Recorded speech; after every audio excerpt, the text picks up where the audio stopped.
पुरुषोत्तम भगवान की जय। लक्ष्मी नारायण भगवान की जय। रामचंद्र भगवान की जय। कृष्णचंद्र भगवान की जय।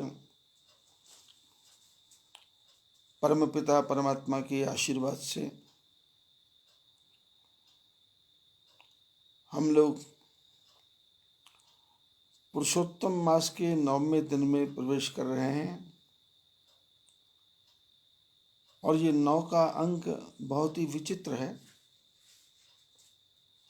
क्योंकि भगवान राघवेंद्र सरकार 9वीं के दिन प्रकट हुए।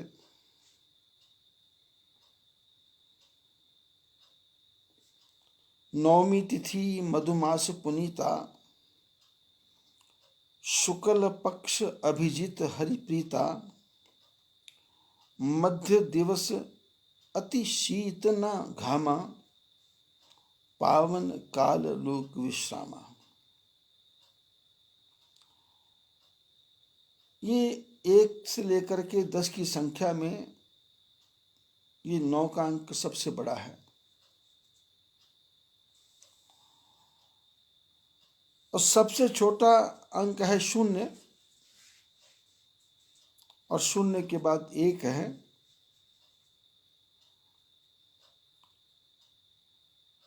और 9 के बाद भी फिर 10 हो जाता है।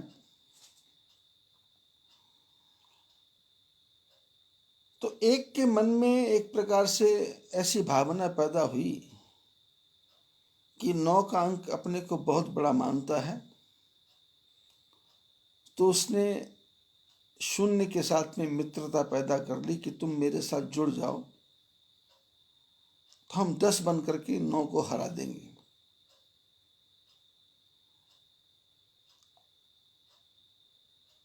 लेकिन 10 बन करके भी 9 को नहीं हरा सके, क्योंकि 10 के बाद में 11 हो गया। और 0 + 1 करेंगे तो फिर 1 ही रहेगा, और 1 और 1 जोड़ेंगे तो फिर 2 हो जाएगा। 9 का अंक फिर भी बड़ा है। और 3 आया तो फिर वो भी छोटा, 4 आया तो वो भी छोटा, 5 आया तो वो भी छोटा, 6 आया तो वो भी छोटा, 7 आया तो वो भी छोटा, फिर 9 फिर 9 ही रहा। ऐसे ही हमारा जीवन है। परमपिता परमात्मा ने हमको जिस प्रकार का रूप दिया, जिस प्रकार की बुद्धि दी, जिस प्रकार का गुण दिया, जिस प्रकार का हमको आचरण दिया, हम उसको उसी प्रकार से करते रहें और उसी प्रकार से अपना जीवन जिएं,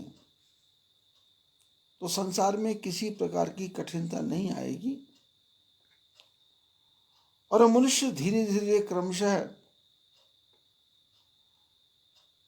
जाएगा तो मृत्यु की तरफ, लेकिन जीवन में उन्नति आती चली जाएगी। लेकिन यदि हम 1 0 के साथ समझौता करेंगे तो भी काम नहीं बनेगा, 2 के साथ समझौता करेंगे तो भी काम नहीं बनेगा, 3 4 5 6 7 की समझौता करेंगे तो भी काम नहीं बनेगा। हमको 9 को सर्वश्रेष्ठ मानना पड़ेगा, क्योंकि 9 मतलब परमात्मा, 9 मतलब भगवान, 9 मतलब जो कभी ना घटे ना कभी बढ़े। 9 को 2 से गुणा करेंगे तो 18 बनेगा, तो प्लस करके 9 बन जाएगा। 3 से गुणा करेंगे तो 27 होगा, तो प्लस करके 9 बनेगा। 4 से गुणा करेंगे तो 36 प्लस बनेंगे तो 9 कर बनेगा। 5 से गुणा करेंगे तो 45 प्लस करेंगे तो 9 बनेगा। 6 से गुणा करेंगे, 7 से गुणा करेंगे 63, 6 से गुणा करेंगे 54, और 7 से गुणा करेंगे 72, 8 से गुणा करेंगे, 9 से गुणा करेंगे 81, तो फिर 8 + 1 9 ही बनेगा। 9 कभी घटता बढ़ता नहीं है।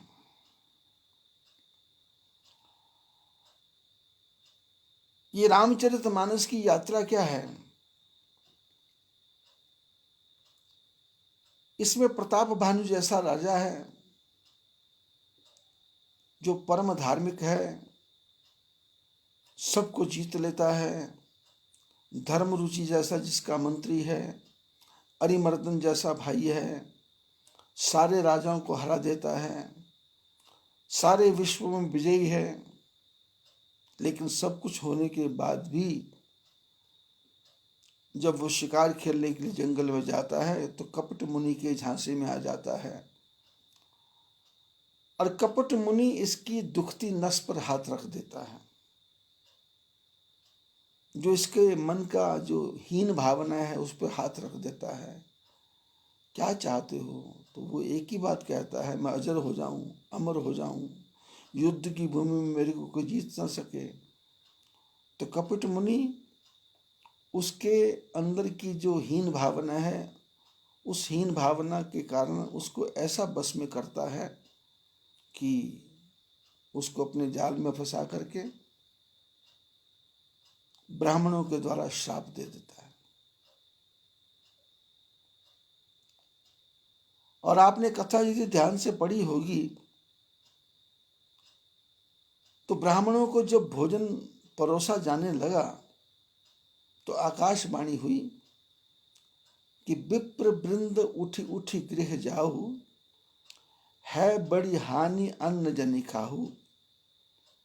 आकाशवाणी ने कहा कि ब्राह्मणों उठो और उठ करके अपने घर को चले जाओ, भोजन नहीं करना, इसमें बहुत बड़ा आपको नुकसान होगा, बड़ी हानि होगी। क्योंकि भयो रसोई भूसर मासु, सब दुज उठे मान विश्वासु। आकाशवाणी हुई, ब्राह्मणों उठो अपने घर जाओ। तो ब्राह्मणों को आकाशवाणी का, भगवान का कहना मानना चाहिए था और उठ के अपने घर जाना चाहिए था, लेकिन ब्राह्मण घर नहीं गए, क्रोध में आ गए, और क्रोध में आकर के राजा प्रताप भानु को श्राप दिया और कहा कि राजा नहीं कछु क्वीन विचार, तुमने हमको भोजन में बुलाया और कुछ भी विचार नहीं किया, पशुओं का ब्राह्मणों का मांस बनाया, तो ऐसा करो, हो निशाचर हो तुम, मूढ़ सहित परिवार, तुम पूरे परिवार के साथ राक्षस हो जाओ। अब ब्राह्मणों को क्या चाहिए था कि आकाशवाणी हुई तो उठ के घर जाना चाहिए था, पर भगवान की वाणी पर विश्वास नहीं किया और अपना ही दिमाग काम में लिया और श्राप दे दिया, और प्रताप भानु रावण बन गया। और रावण ने क्या किया? ये ब्राह्मणों को ही खाता है। क्यों? प्रताप भानु रावण बना है और रावण कहता है, ब्राह्मणों मैंने आपको जीवन भर खिलाया, जीवन भर आपका पोषण किया, जीवन भर आपका सत्कार किया और आपका सत्कार करने के लिए बुलाया, लेकिन आपने उसके बदले में मेरे को क्या दिया? इसलिए जैसा जैसा पाओगे वैसे ही तुम भोगोगे। अर्थ क्या है कि परमात्मा की जो आज्ञा है उसके अनुसार हम चलते नहीं हैं, हमारी बुद्धि भगवान की आज्ञा के अनुसार चलती नहीं है, हम ओवर कॉन्फिडेंस में हो जाते हैं, अति आत्मविश्वास में हो जाते हैं, अति चतुर बन जाते हैं, क्लेवर बन जाते हैं। भगवान के आगे चालाकी नहीं चलेगी, भगवान के आगे अति आत्मविश्वास नहीं चलेगा, भगवान के सामने तो समर्पण चलेगा, समर्पण। और यही हाल क्या हुआ? सनक सनंदन सनातन संत कुमार परमात्मा का दर्शन करने गए, और शास्त्रों में लिखा है कि भगवान यहाँ रहते हैं, उनके जो पार्षद होते हैं वो भी चतुर्भुज होते हैं। जो आयुध भगवान के पास होते हैं वही आयुध उनके पार्षदों के पास भी होते हैं। भगवान अपना रूप ही अपने पार्षदों को दे देते हैं, अपना स्वरूप ही अपने पार्षदों को देते हैं। श्याम वर्ण के विष्णु भगवान हैं तो श्याम वर्ण के उनके जय विजय हैं, लेकिन श्याम वर्ण के जय विजय हैं तो श्याम वर्ण को के जय विजय को भी एक प्रकार से अहंकार हो गया कि हम भी भगवान जैसे ही हैं, हम भी भगवान से कम नहीं हैं। और इसका परिणाम क्या हुआ? अहंकार आ गया कि हम किसी से कम नहीं, हम सबसे सर्वश्रेष्ठ हैं, हम सबसे बड़े हैं, हम भगवान के पास रहते हैं तो हम भगवान जैसे ही हैं। जैसे आपने देखा होगा गुंडे मवालियों के साथ में जो उनके चमचे रहते हैं, उनके नीचे काम करने वाले होते हैं, वो भी अपने मोहल्ले गली में आकर के वैसे ही धौंस, वैसे ही गुस्सा, वैसे ही क्रोध दिखाते हैं और प्रदर्शन करते हैं कि हमारे में भी कोई ताकत कम नहीं है। लेकिन जो उनका बॉस होता है, जब वो देखता है कि ये मेरा छोटा जो चेला है ये मेरे से आगे बढ़ रहा है, तो उसका खून करवा देता है, उसका मर्डर करवा देता है, उसको मरवा देता है, उसको पुलिस के हवाले करवा देता है और उसकी जीवन लीला समाप्त करवा देता है। संसार का छोटा से गुंडा। और ये तो नारायण परमपिता परमात्मा। और हालत क्या हुई?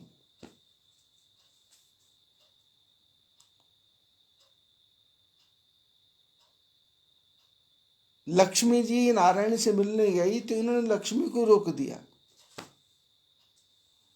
कि आप नहीं जा सकती। घर में परिवार का मालिक और उसकी मालिकिन सर्वश्रेष्ठ है और नौकर उनके अंडर में हैं, उनके नीचे काम करने वाले हैं। लेकिन रात के 12 बजे मालिकिन बाहर से घर में आए और जो घर के चौकीदार हैं, पहरेदार हैं, वो मालिकिन को बोले कि हम आपको अंदर नहीं जाने देंगे, बाहर ही बैठो। फिर मालिकिन क्या सोचेगी और मालिक क्या सोचेगा? यही व्यवहार किया जय विजय ने अहंकार के कारण। और काफी कहा सुनी हुई जय विजय के साथ में लक्ष्मी की। और लक्ष्मी ने यहां तक कह दिया कि तुम यहां मेरे घर में हो, मेरे पिता के घर में हो, और तुम्हारा जो मालिक है वो यहां घर जवाई बन के बैठा है, मेरे बाप का अन्न खा रहा है। तुम्हारे मालिक का यहाँ कुछ नहीं है, तुम यहाँ गुलाम हो और तुम मेरे को रोक रहे हो। और शेष की शैया पे लेटे लेटे नारायण भगवान देख रहे हैं कि लक्ष्मी कुछ बोल रही है। ध्यान से सुना और जय विजय थोड़ा घबराए और लक्ष्मी अंदर चली गई। मन में तो आया कि अभी जाकर के इनकी शिकायत करूं, लेकिन कुछ सोच करके लक्ष्मी शांत हो गई। नारायण भगवान ने सुन लिया था कि लक्ष्मी ने मेरे गणों को कुछ कहा है और इसके मन में अहंकार है और मेरे गणों के मन भी में अहंकार है। और परमात्मा कहते हैं कि जब अहंकार आता है तो मैं उस अहंकार को जड़ से उखाड़ के फेंक देता हूं। उर अंकुरियो गर्भ तरु भारी, बेगी सो मैं डारियों उखारी, प्रण हमार सेवक हितकारी। भगवान कहते हैं कि यदि मेरे बच्चे के मन में, मेरे किसी शिष्य के मन में, मेरे किसी भक्त के मन में अहंकार का अंकुर पैदा होता है, तब उसके अहंकार के अंकुर को बड़ी जल्दी उखाड़ करके फेंक देता हूं। क्योंकि अहंकार से तो जब पेड़ बन जाएगा तो फिर वो तो अहंकार महान राक्षस बन जाएगा। भगवान बोले प्रण हमार सेवक हितकारी, मेरा प्रण है कि मैं अपने सेवक का हित करता हूं। मैं अपने सेवक की भलाई करता हूं। इधर कौन है? लक्ष्मी सेविका है, जय विजय सेवक है। और इसी बीच में आपने कथा में सुना होगा, सनक सनंदन सनातन संत को मराए, और जय विजय ने जो व्यवहार लक्ष्मी से किया था वही सनक सनंदन सनातन संत कुमार से किया, और उन्होंने श्राप दे दिया। और श्राप देने के कारण क्या हुआ?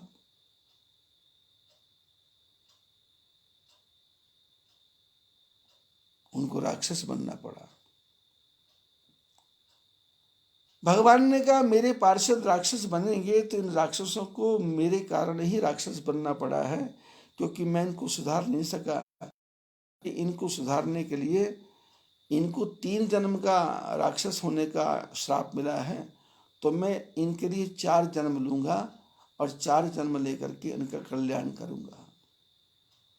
तो लक्ष्मी ने पूछा, नारायण आप कहाँ जा रहे हो? बोले आपने कहा है कि मैं घर जवाई हूँ, मैं घर जवाई नहीं रहूँगा, अब मैं अपने सेवकों के बीच में जाऊँगा और इनका कल्याण करूँगा। लक्ष्मी ने कहा मैं, तो नारायण ने कहा यहाँ मैं जाऊँगा, तो अब तुम ससुराल में रहोगी, अब तुम मायके में नहीं रहोगी।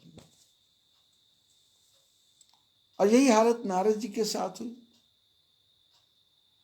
शंकर भगवान के पास नारद जी गए। नारद जी को शंकर जी ने समझाया कि बार बार बिनवो मुनि तो ही, जिमिजे कथा सुनावे से मोही, तिमिजनि हरो सुनावहु कबहु, चलत वृतांत दुरावहु तबहु। शंकर भगवान जी ने नारद जी को कहा, नारद जी मैं बार बार आपसे प्रार्थना करता हूँ, बार बार हाथ जोड़ के प्रार्थना करता हूँ कि जिस प्रकार से काम को जीतने की ऐसी कथा नारायण भगवान को कभी भी नहीं सुनाना। शंकर भगवान नारद जी को समझा रहे हैं, ये शंकर भगवान नारद को समझा रहे हैं, लेकिन यही सती को भी समझा रहे हैं कि जासु कथा कुंभज ऋषि गाई, भक्ति जासु में मुनि ही सुनाई, सोई मम इष्ट देव रघुबीरा, सेवत जाहि सदा मुनि थीरा। ये वही भगवान है जिसकी कथा कुंभज ऋषि ने मेरे को सुनाई और मैंने कुंभज ऋषि को सुनाई। पर सती ने कथा की तरफ ध्यान दिया नहीं था, तो इसलिए उसको पता चला नहीं कि भगवान तो बार बार अवतार लेते हैं। हरि अनंत हरि कथा अनंता, कहे ही सुने ही बहुविधि सब संता। हरि अनंत हैं, उनकी कथा अनंत हैं, वो तो अनेक युगों में अनेक अनेक प्रकार से अवतार लेते हैं। सती ने कथा सुनी नहीं थी, विश्वास हुआ नहीं, तो शंकर भगवान ने कहा जो तुम्हारे मन मैं समझा रहा हूं और तुम समझ नहीं रही हो, तो अब इसका एक ही तरीका है। जो तुम्हारे मन अति संदेह हो, यदि तेरे मन में अति संदेह है तो कि न जाई परीक्षा ले हूं, तो जाओ परीक्षा लो। तो सती ने कहा चलिए परीक्षा लेने। शंकर जी ने कहा मेरे को तो शंका नहीं है, मैं तो उनको भगवान समझ रहा हूं, शंका तेरे मन में है, तुम परीक्षा लेने जाओ। तब लग बैठ अहूं बठ चाही, जब लग तुम अयहो मोहि पाही। मैं तब तक इस बट वृक्ष के नीचे बैठता हूं। कब तक? जब तक तुम परीक्षा लेके वापस नहीं आती। ये बट वृक्ष क्या है? शास्त्र में क्या बट? बट विश्वास अचल निज धर्मा, तीर्थ राज समाज सुकर्मा। ये बट क्या है? ये विश्वास का पेड़ है। शंकर बोले मैं विश्वास के नीचे बैठा हूं और तुम संशय के जंगलों में जाके भटको। तेरे को संदेह है तो संशय माने संशय का जंगल। अब संशय तो पुत्र पे हो जाए, रात के 12 बजे तक ना आए तो माँ का दिमाग कहाँ कहाँ भटकता है, एक्सीडेंट ना हो गया हो, दोस्तों के साथ शराब ना पीता हो, किसी लड़की के साथ ना घूमता हो, कहीं गलत संगत में न पड़ गया हो, और जब तक नहीं आता तो वो संशय के जंगलों में मां भटक रहे थे। मालिक को नौकर पे संशय हो जाए कि मेरी तिजोरी में से कहीं पैसा ना चुराता हो, तो वो उसके पीछे पागलों की तरह उसके पीछे लगा रहता है। जैसे पुरानी लोग कहावत जो बात सुनाते हैं कि एक किसी सेठ ने भैंस ले ली कि घर की भैंस होगी तो घर का दूध होगा, तो घर का दूध होगी तो मलाई होगी, तो मलाई होगा तो मक्खन बनेगा, मक्खन बनेगा तो घी बनेगा। तो भैंस ऐसी ली जो 15 किलो दूध देती थी। नौकर को रखा और नौकर जब आया तो 1 महीने तक तो 15 किलो दूध आने लगा और दूध बहुत बढ़िया था, दूध बढ़िया बहुत अच्छा था। तो नौकर के मन में आया कि 15 किलो दूध है, तो यदि इसमें से 1 किलो दूध निकाल लेंगे तो फिर 14 किलो में 1 किलो पानी डाल देंगे तो कहाँ पता लगेगा। इस मालिक ने नौकर ने क्या किया, 1 किलो पानी मिलाया, 15 किलो दूध आ गया। मालिक ने देखा 15 किलो दूध है, लेकिन 2-4-10 दिन के बाद में नौकर के मन में आया कि 1 किलो क्या निकालना, 2 किलो निकाल लो। तो 13 किलो दूध में 2 किलो पानी, तो कुछ पता ही नहीं चला। फिर उसका हौसला बढ़ गया तो 3 किलो दूध निकाला। तो मालिक को लगा भाई कुछ दूध पतला होने लगा है। तो मालिक ने पूछा भाई दूध पतला है, तो नौकर ने सहज भाव से कहा कि आजकल हम उसको वो पौष्टिक आहार नहीं देते, तो दूध पतला हो गया होगा। तो मालिक ने कहा ठीक है। तो मालिक ने पौष्टिक आहार बढ़ा दिया, लेकिन दूध तो पतला। तो फिर मालिक ने पूछा भाई दूध पतला है, तो बोले जी शायद भैंस पानी ज्यादा पी गई हो। अब मालिक को लगा कि कुछ गड़बड़ है, तो इसने उसकी रक्षा के लिए एक और नौकर रख दिया।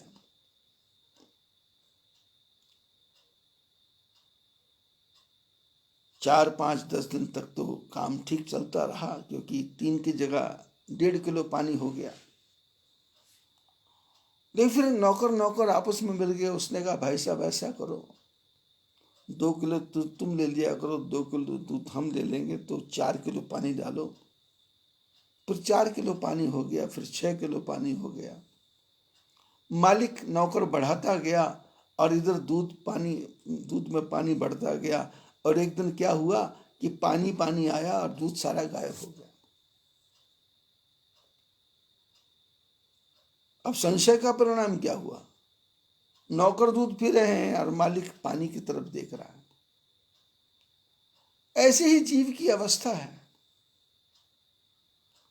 जीव संशय में फंस जाएगा तो नौकर पे नौकर पे नौकर पे नौकर रखेगा, लेकिन यदि मालिक विश्वास करेगा और उसके हिसाब से उसकी तनख्वाह बढ़ाएगा, उसकी तलब बढ़ाएगा, तो वो नौकर बेईमानी क्यों करेगा।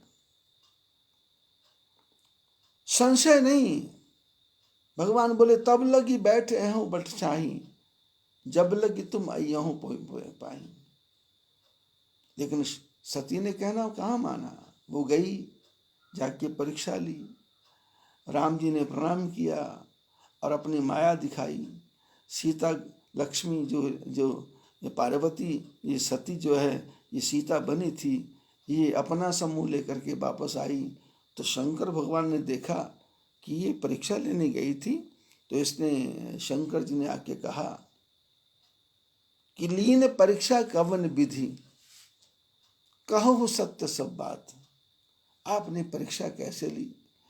जिस राम जी की परीक्षा मैं नहीं ले पाया, जिस विष्णु भगवान की परीक्षा नहीं ले पाए, शंकर नहीं ले पाए। जब विष्णु भगवान शेषशैया पे बैठे थे और विष्णु भगवान की नाभि से ब्रह्मा जी पैदा हुए, तो शंकर भगवान ब्रह्मा विचार करते हैं कि ये विष्णु भगवान कितने गहरे हैं, तो ब्रह्मा भी पार नहीं पा सके, शंकर भी पार नहीं पा सके। वो कथा बहुत लंबी चौड़ी है। तो शंकर भगवान सोचते हैं कि जिन भगवान की हम परीक्षा नहीं ले सके, जिनका भगवान का हम पार नहीं पा सके, और उसकी परीक्षा लेकर के ये सती आ रही है, तो थोड़ा सी टेक्निक तो पता कर लें कि किस प्रकार से भगवान की परीक्षा ली जा सकती है। तो शंकर भगवान ने सती को कहा कि दीन परीक्षा कवन विधि कहु सत्य सब बात। और सती ने सिरे से ही झूठ बोल दिया कि कछु न परीक्षा लीन गोसाई, कीन प्रणाम तुम्हारी नाई। किसी भी प्रकार से मैंने परीक्षा नहीं ली, जैसे आपने प्रणाम किया वैसे ही मैंने प्रणाम किया। और शंकर भगवान ने सती का त्याग कर दिया।